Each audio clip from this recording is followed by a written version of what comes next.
Welcome to the Future of Field Service podcast. I'm your host, Sarah Nicastro. Today, we're going to be talking about how to scale innovation to drive business impact in service. I'm excited to welcome to the podcast author, advisor, and top 10, I think, global thought leader, as well as founder and CEO of Lean Scale Up, Frank Matz. Frank, welcome to the Future of Field Service podcast. Hello, Sarah. Thanks for having me, and hello also to the audience out there. Thank you for being here. And it is top 10, right? I think you corrected me. Yes, okay. Actually, it's top two, but that's top 10 is Oh, good but who's enough. counting, right? Excellent. So, Frank was a guest speaker at the Future of Field Service live tour stop in Frankfurt.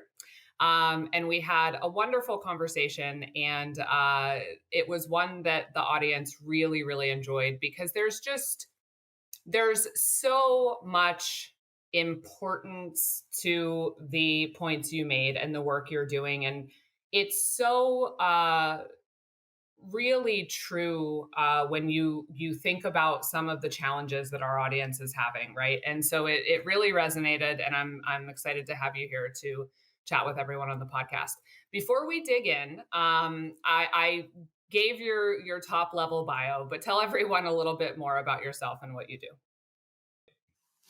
Yeah, lean scale up. I mean, the term is the program, right? So, I mean, you want to scale up those big ambitions that companies have on creating, shaping their own future, future-proofing their company, if you will. But it turns out, and maybe we come on this later on, Sarah, that this is not so easy to do.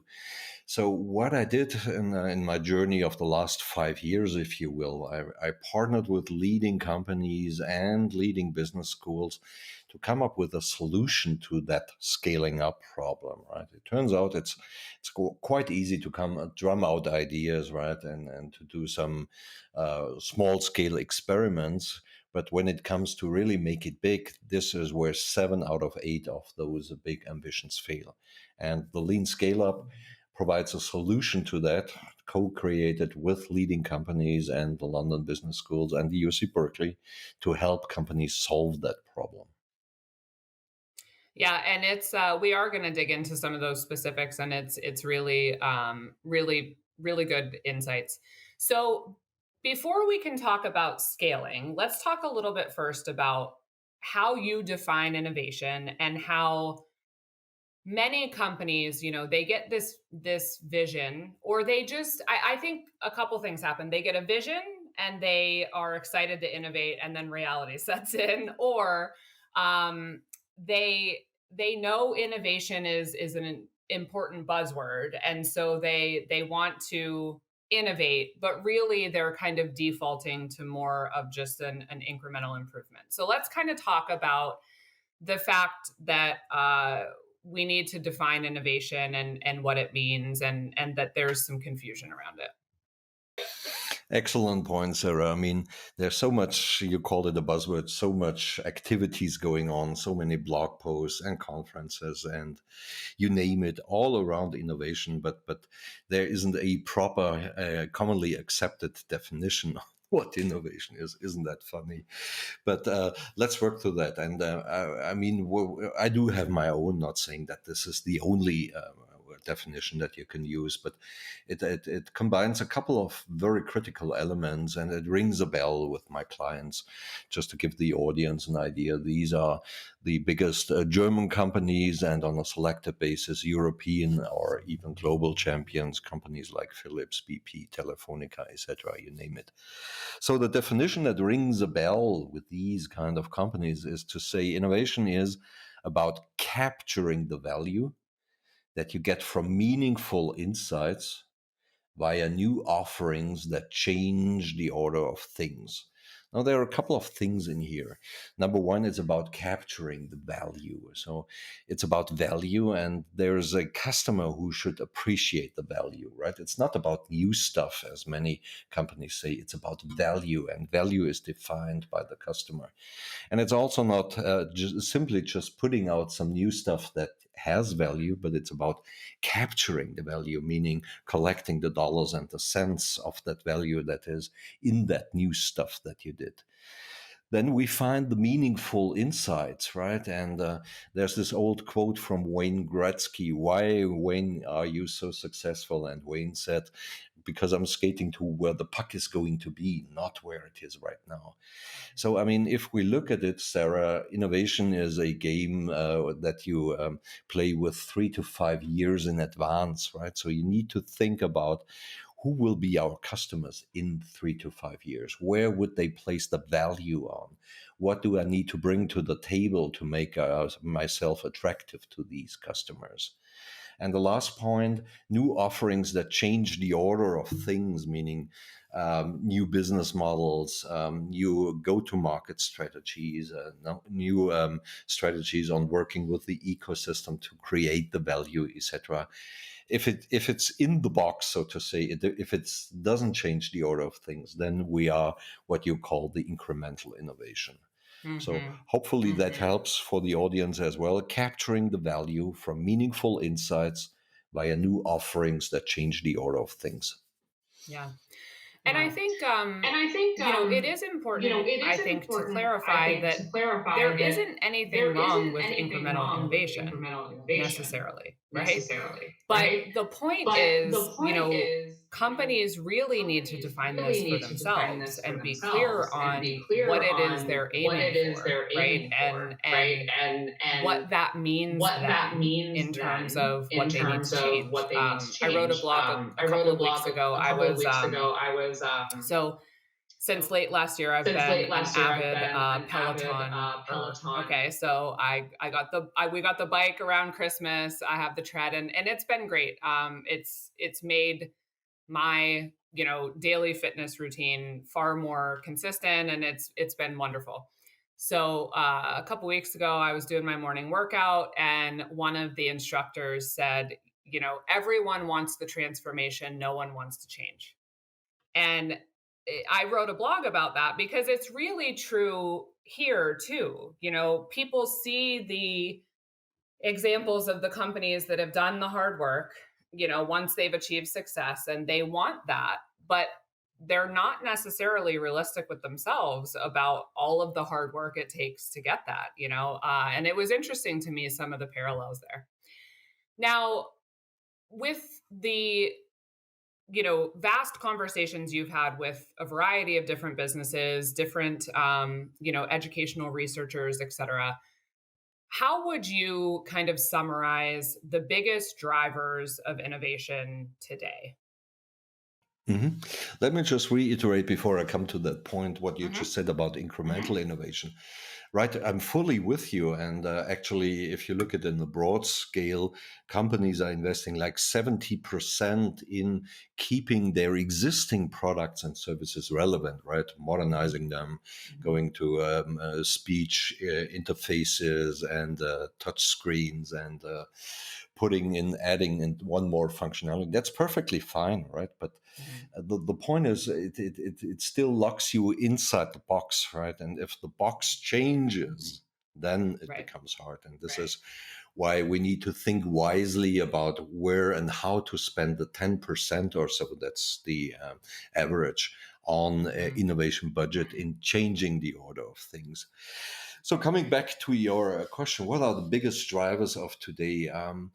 I mean, let's use an example that I guess we are all familiar with: cars and mobility and traveling from A to B, etc. So what you notice is, for instance, number one is the existing industry boundaries blur, right? In the past, you had your car makers, you had your insurance companies, you had the companies from the entertainment industry, Apple, right? And these days you find big rumors saying that this company who once used to make iPods becomes a major player in the car industry, right? And obviously there are many more industry boundaries blurring. So there's new competition out there, right? And Hmm. companies that take an angle from an area of expertise that your company does not have expertise in, Then there's this issue with what I call future value pools, right? I mean, there are enough surveys out there that say Gen C or maybe even Gen Y, they're not so much interested in owning cars anymore. Probably like my generation, or to some extent, I think you're quite young, Mm-hmm. Sarah, Mm-hmm. your Well, thanks, generation as Frank. well, right? They want to have the mobility, the service that they can book that takes them from A to B. So this is a future Right. value pool, and to get future revenue streams, as in the car mobility industry, we just stick to that one example, right? You need to be present there. Number three is you find that within that business arena, if you will, right, you may find that your existing business model loses relevance. Let's take an example. BP, one of my clients, right? They are currently still in the oil and gas business, right? They look for hydrocarbons and take it out of the ground, refine it, ship it to the gas stations where you put it in your car. That's the business model, right? Mm-hmm. BP said for various reasons, right, in 10 years, we will sell not hydrocarbons anymore. We will sell electrons, right? We go Mm-hmm. electric. We help our clients, which could be big companies, regions, or even cities, to decarbonize themselves. And we want to be a major player in that mobility space, because in 10 years, the old business model has lost its value. Think about Nokia beaten by Apple, the iPhone, etc. These kind of things. Number four is there's a trend, in my view, to servitization, right? People don't want to buy products. They want to have a problem solution, if you will, for their job to be done, right? So if we stick to that, these services like Uber or Lyft that you can simply call, or rent for a vessel, as some of our clients call it, not cars anymore, they mobility vessels, to really strip the imagination from to the foundational function. This is a trend. And last but not least, I see sustainability, new dimensions getting more and more important. It's not only about the financial success of the innovation, it's also about the ecological impact that it generates. And there are also studies out there that show that investors value companies that put out their part in decarbonizing the world. Behind that, Sarah, you find in many instances 80-90% or so digital, right? The potentials of artificial intelligence, big data, remote monitoring of assets, predictive maintenance, etc. But it's not exclusively tied to digital. So rather, in my view, in my discussions with my clients, I look at the changing order of things, as I said in the beginning, and then work our way backwards. What does it mean to technology and the digital opportunities out there?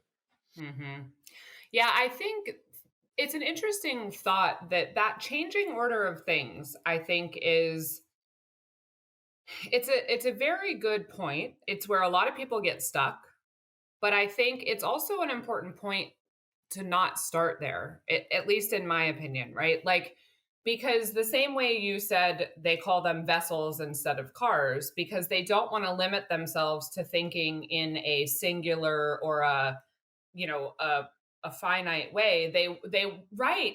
And I think one of the things that at least the companies I talk with struggle with is they think about that changing order, and it makes them think small, because they start thinking about what it'll take, to get to that real disruptive innovation.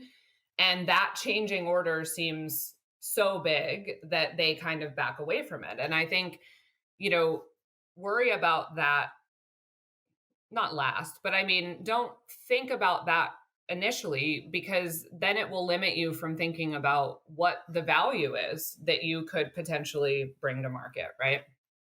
Yeah. Um That's an excellent point, Sarah, because it takes courage.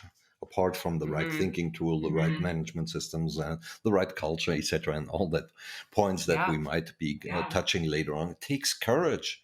to leave that little ice piece of ice where the company lived comfortably over the last 30, 40, 50, maybe even 100 years, and venture out into the wild, into the unknown, right? Because some leaders recognize that the little piece of ice where their company is based is getting smaller and smaller by the year, right? And they are on a burning platform. That's also a terminology that's used pretty frequently. So if you don't take your future into your own hands, future-proofing your company, well, the forces of the market will, right? And I'm not sure that this is the better option. Right. Also, just a side note, I never take notes during a podcast, but you probably saw me doing that because I had some thoughts that I just could not. I was afraid I would lose them if I didn't write them down. So it's a good sign. All right. So when we were at the event in Frankfurt, you said people aren't short on ideas, they're short on outcomes. So let's talk about some of the roadblocks that get in the way of the ideas ultimately delivering the outcomes. Mm-hmm. So, I mean, your audience, right? My clients, etc., small, medium-sized, up to very large enterprises, etc. They are basically a machine executing the same processes over and over again. And over the years, they have fine-tuned what they need to do in and doing that execution flawlessly and most efficiently, etc. So there's a lot of expertise going in there, creating, delivering value at scale and earning the margins that they have in here. So the problem is when these companies set up their innovation ambitions and they found an innovation center or a digital lab or an incubator, accelerator, ventures, the corporate venture, below there's several terminologies out there. But for the sake of simplicity, let's say a little garden where smart people can think about what the future could look like. You see that these two systems, on the one side, you have your day-to-day operations, right, where customers log in their orders, which are then processed, and the supply chain does its work, and the stuff is being shipped and serviced out in the field, etc. That's a day-to-day business, right? And the other side, you get those crazy ideas. There's no problem in that. The problem arises when you try to make those bold ideas that should change the order of things big. Why is it so? Because the management system that you have, that you need for that day-to-day business, right? This is a management system that's based on efficiency, productivity, short-term views, and most of all, do not take any risk. Risk is not a good thing if you want to have those processes, right? And now you and I, who have been playing out in that innovation playground, come out and say, let's make this big, right? Let's build a factory. Let's build processes. Let's recruit new people to sell that new stuff. And this really conflicts with the management system that you have for the day-to-day business. So this is basically the point where it all stops if you do not have the right precautions, systems, provisions in place. It stops at the point where you demonstrate, still in that innovation playground, quote unquote, a minimum viable product, as they say, or a proof of concept. When you want to go beyond that, when you want to achieve scale, you need to have a different thinking. And this different thinking is heavily geared in basically all of the companies towards the running day-to-day businesses with a monthly, quarterly, annual horizon or so. So let's talk a little bit more about this then. So I understand the conflict.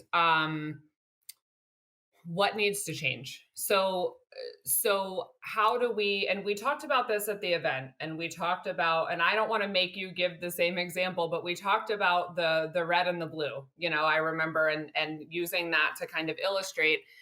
So you know what what does it take to, no organization can just rush to solve that problem. There's no way to just, okay, we get it.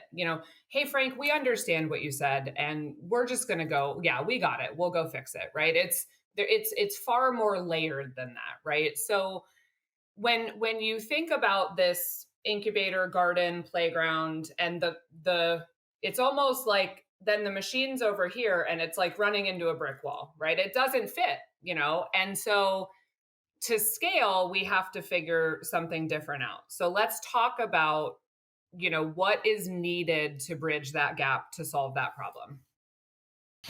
Yeah, thanks for that for that reflection on what we discussed in Frankfurt, because I think also my experience, Sarah, that this language helps a lot in understanding, framing, and then ultimately, obviously, addressing the problem, the fundamental problem between the pressure of the now, while at the same time the ambition in many cases also the necessity to create the new. And the language that I introduced that rings a lot of bell, you already illustrated it, is about the red and the blue. There's a famous book out there, it's called Blue Ocean Strategies, that was written some 10, 15, 20 years ago. And the two authors said, well, if you're battling with the usual suspects, your known competitors, for the same customers with comparable value propositions, using the same channels, maybe even the same suppliers, a lot of similarity in here. Basically, that's a shark's tank, right? And there's a lot of blood in the water in here because there's a shark's tank, etc. These companies work in what they call red oceans, right? Mm-hmm. And on the other side, wouldn't it be great if you could find a space out there where there's little to none competition, where you have a superior, completely unique value proposition, where you do not have to compete, where the value proposition is so strong that the customers approach you, basically. Mm-hmm. This is what the authors call the blue ocean. So, in order to discuss the issue that we just touched, Sarah, it's helpful to say the day-to-day operations, right? These are the people working in the red oceans. I call them the red shirts. Mm-hmm. And the guys in the innovation playground, quote unquote, try to find the new value pools, etc. These are the blue shirts. Mm-hmm. Now, the big point in understanding and trying to work out a solution for that scaling up problem is to say that this is not about good and bad. You need both, right? Mm-hmm. Actually, the red shirts, they sell the products, they services, they provide after sales service, etc., to win and to secure the revenues that would fund that search and implementation for creating the new, right? And if there are no blue shirts out there, if it's just red shirts, chances are that with a perspective of 5, 10, 15 years or so, right, with all the biggest drivers of innovation that we discussed earlier, the red shirts will find themselves out of the business, right? Because the customers have moved on. So we need both. That's the conclusion, right? You need to own the business now and in the future in the new, right? You need to future-proof the company, if you will, right? And this piece of awareness, Sarah, I found in many companies gets the juices flowing, the spirit flowing. Okay, I understand it's not about good and bad. It's not about the blue guys, the blue shirts doing innovation theater, and the blue shirts saying, well, the red shirts, they do not get innovation, right? Mm-hmm. They are living in different systems that were designed for different purposes, right? That run differently, those systems that need different people, even a different culture in here, but yet you need both to future-proof the company. Right. And then we can come to that million-dollar question in the truest sense of words. Okay, now that we understand there are blue shirts and red shirts and we need both of them, how can we make them work together? Mm-hmm. Yeah. Do you have an answer for that? Because, well, hold on, Frank, before we even go there, I have two questions based on what you just said. And one is, and maybe this will lead into how they work together. One is I feel like I remember talking at the event about um, percentages to some degree, like however many red versus blue and what that should look like. That was one question. And the second one is, as a company, like let's say a company gains this understanding, appreciates the need to set this up and not think of them as competitive but collaborative. Um, as the innovation needs to scale, so basically as the blue idea needs to come into the red machine, is the goal to for the blue team to pass off the concept to the red to operationalize, or is the goal for the blue team and the red team eventually at some point to become one? And let me know if that wasn't clear. Also, I'm sorry for asking two questions at once. I'm notoriously horrible about doing that. No, these are good questions, and obviously they are interrelated. So, I mean, see, the fundamental thing is, and that's also the trick, and the philosopher's stone, if you will, of future-proofing the company, owning the now, and creating the new, where you have a unique value proposition, where you tap into those value pools, secure future revenue stream. The trick, the philosopher's stone, Sarah, is to say, well, we need to do this in a way that we monetize, that we leverage all the good things that we build up in our last 30, 40, 100 years of our corporate history. If you look at it, there's so much of corporate assets and corporate capabilities that could be the foundation of that future, the new with the value pools and the value streams. So obviously the company has customers, right? And it's got a reputation in the market, right? People trust the brand, if you will. It's got access to delivery and supply chain channels. It knows how to manufacture products and services, right? It's working with the regulators, and it's got tons of experts in the various functions. It's got a lot of patents and IP, etc. It's got transactional data that you can use to train artificial intelligence models, etc., etc., etc. In my book, The Lean Scale Up, there are 2 pages on potential sources of those unfair advantages, as I call it. Right, so that's the kind of thinking you need to be put out there. And also, Sarah, that's where I see many companies struggle. They set up that innovation playground, quote unquote, and they tell those typically smart young people with their espresso machines and their beanie bags, etc., come up with something really great, really new, right? But typically that is not connected to the day-to-day operations where the company operates in today. So it's almost like in that situation, Sarah, as if the company would try to create a startup out in the wild.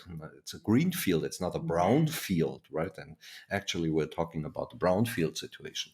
But then in that greenfield situation, right, the company will never win if it's a smart idea against venture capitalists. Right? If the 2 of us get together, we've got this great idea about that super duper podcast, right? Then we would go outside and ask some venture capitalists if they would fund us, and then we take it from there.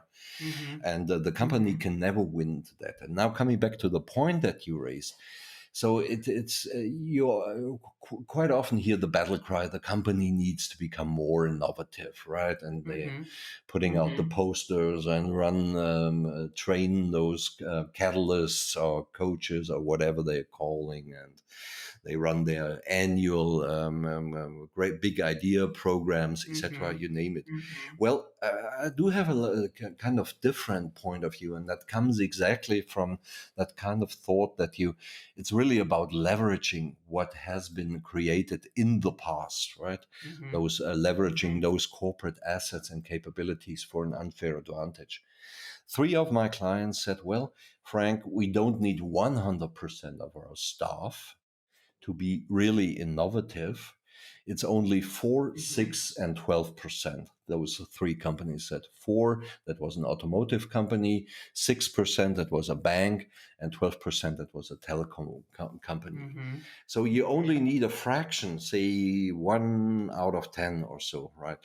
Roughly, Mm-hmm. of people who Mhm. need to be understanding what those blue shirts are creating and how this could be translated into the machine, as you said, of the day-to-day business, right? So you're saying for whatever the percentages was, that's how many red shirts need to understand the mission of the blue shirts, right? So that's not how many blue shirts you have, but it's how many kind of go betweens, right? Like people that could wear both shirts essentially. Yes, yes. Blue Okay, shirts, you do have a Okay. couple of dozens, maybe 100 or so sure. if you talk about Sure. real large companies. But those 4%, thanks for clarifying that, Sarah, is really the number of red shirts that need to be able to understand what the blue shirts are doing and Mhm. translate it into the Mhm. process logic, the machine of the red shirts. Take an Mhm. example, right? Mhm. That car maker, for instance. So you've got the blue shirts thinking about mobility services and stuff that drivers of those mobility vessels, right? They call it cars today, right? Might buy on the road as they go into the future.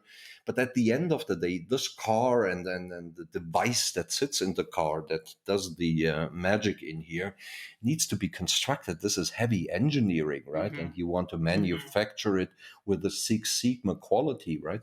And this kind of translation work from basically the lofty idea to that device that sits in the car, Six Sigma quality, etc. This is 4%, right? 4% only, right? Mhm. Mhm. It's so interesting because first, how powerful are those 4%? And Frank, let's make sure for anyone that's watching video, Frank did let me know when we logged on to record that he's drinking water, not vodka, out of your bottle. Not that, I mean, you do whatever you want. You can, but just to be clear. I mean, how powerful are those people, first of all? I mean, that's just incredibly critical to the success of all of this. It also though kind of leads me to my next question, which is or point, which is none of this works without leadership that gets it and understands. So it's almost, I see this often. I see, individual functional leaders, a VP of service or what have you, that really see this and they really understand it, but they are, reporting to a top leader that just is clueless when it comes to what this all means, what it really takes, etc. So, what what would you say about the role of top leadership in this, and what to keep in mind related to that? Mhm. So, on the one thing, you need to have those red shirts that understand the blue stuff, as we just discussed. But it turns out this is what 20 great companies and 2 business schools are saying, Sarah. We need more, right? So, number one is you need to have look at the end-to-end process from the first thoughts about where should we innovate in to the meaningful idea, to checking, validating, as they say, this idea on making that decision, let's make it big, and then actually making it big. You need to look at this end to end process in the right way. And it touches, as I think we already alluded to, on different management systems, different people, and if you dig deeper, different cultures, different KPIs, etc. You name it. So looking at the process is really an art. It's not a kind of straightforward thing that you do for many operational processes, be it in production or be it in Mhm. service in here. Number two is the leadership. Well, let's come back to that in a second. And number three, it turns out that in order to solve that red-blue kind of conflict, which is not a conflict about people, but a conflict about systems, you need to establish a collaboration model, right? You need to define what is to be done in that transitional phase. It is a phase when the blue shirts gradually hand over the responsibility for scaling up and then actually running it at scale to the red shirts. So this is basically where the scope of the blue shirts ends. And it's good because you get into really detailed stuff on running the machines, on establishing Six Sigma, and this is not what the blue people They are wouldn't about, right? enjoy that work. And also, I don't mean to interrupt, but I was thinking about this earlier. I mean, also the blue shirts need to keep looking for what's next, right? I mean, they don't go away necessarily. They're continuing to look for those innovation. I mean, that's another understanding of all of this is we're in a time that this is all continual, right? Yeah, yeah. But now let's come to leadership. So Mhm. methodology, the process, the culture, the collaboration piece, and number three, the leadership. So obviously leadership plays an essential role in here, right? You can have the best process, right, with all the jumps in between and all the validation technology. And you might even have set up a collaboration model, but once leadership doesn't support it, it all cracks. Also, if you look on our website, leanscaleup.com, there's a visual where we say out of the many cogwheels that run in the day-to-day business, leadership is that cogwheel that takes it out and creates that kind of environment for the unfair advantage. So it's a leadership task. And Sarah, in my view, it's the leadership task to answer the question, how can we win today? How can we win the now? While at the same time future proofing the company, creating the new, right? Everything else delineates from there. How can we win today and be safe and win in the future? Right. And it turns out, right, that you basically need to have, as they say, an ambidextrous view, right? You need to look at the red shirts and the red system and what's going on in today's markets. And you also need to look ahead 3 to 5 years into the future. How are customers shifting? Let me give you an example. Let's remain in that mobility example in here. One of our customers is a big truck company, right? And they are seeing that in 3 to 5 years, their customers will not be the logistical companies anymore. Actually, it will be the customers of today's customers, right? They organize that fleet that do the autonomous driving and truck as a service and logistics as a service and you name it and that kind of stuff, right?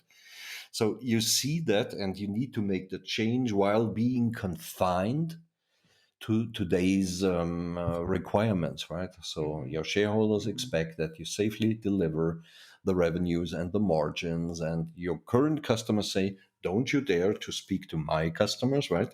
Because these are my customers, not your customers, and these kind of things, right? So what you need to do is to arrange an overarching system where you say, well, we do have some red elements in here, but it's also the blue elements. So for instance, if you got your great idea, right, and you want to take it to scale, some of these milestones during scaling up need to be in the red shirt managers systems, right? If they do not see the benefit of supporting their scaling up, they will not do it.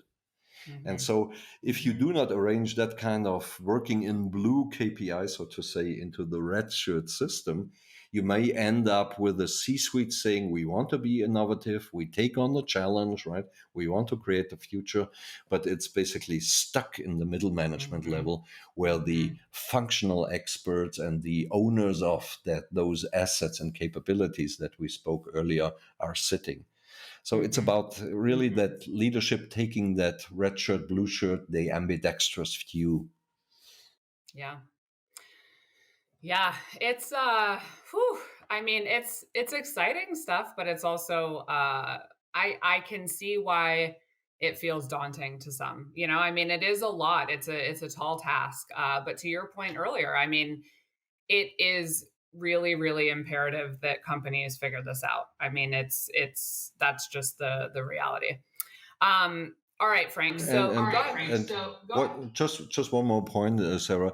I mean, there's stats out there. There's stats that tell you how long is the average lifespan of a company that made it to the S&P 500. Right? It's Mhm. not just Frank. You can look at the stats, and from this stats, I would delineate my recommendation. You need to start about how to blend together the now and the new. Absolutely. All right, Frank. So, any other thoughts, advice, words of wisdom related to today's topic that you want to share with folks before we wrap up? Yeah, definitely. I mean, we started off with the lean scale up, so heavily would recommend to read into the book to absorb Hmm. what those 20 companies and the two business schools have worked out, and feel lucky to be part of that journey.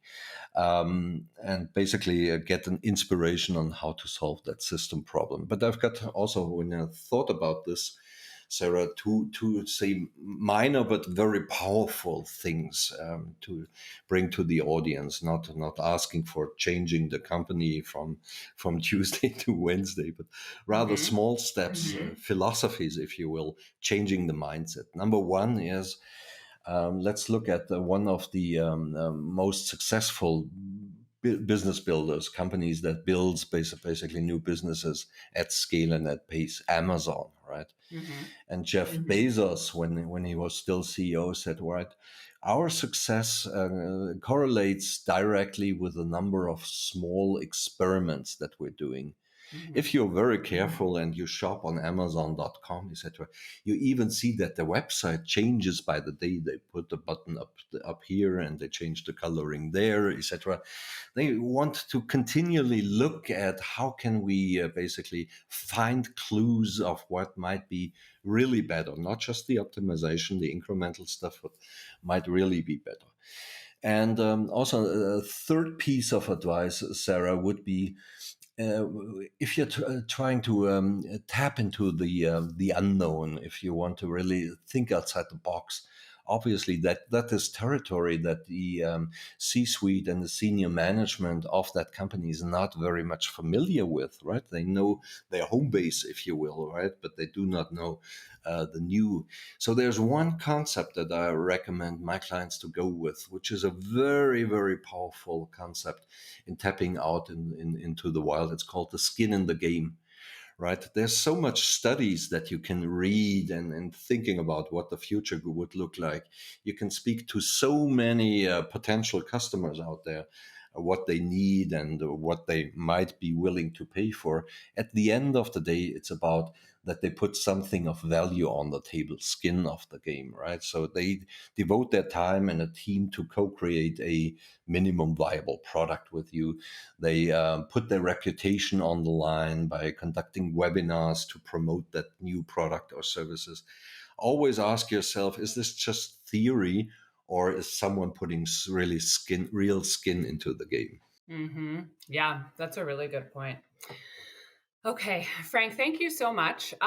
So wonderful conversation again. As Frank mentioned, it's leanscaleup.com, correct? Yes. Yes, so that's the website, and I know from the event in Germany, you had some great slides and illustrations. Obviously, Frank has written the book on this topic, so there's some wonderful stuff. I would encourage all of you to go and check it out because there's this was just the tip of the iceberg in terms of Frank's insights. So, Frank, thank you so much though for coming and spending some time with me. I appreciate it. Thanks for You having can me, Sarah. Absolutely. You can find more by visiting us at futureoffieldservice.com. You can also find us on LinkedIn as well as Twitter at the Future of FS. The Future of Field Service podcast is published in partnership with IFS. You can learn more at ifs.com. As always, thank you for listening.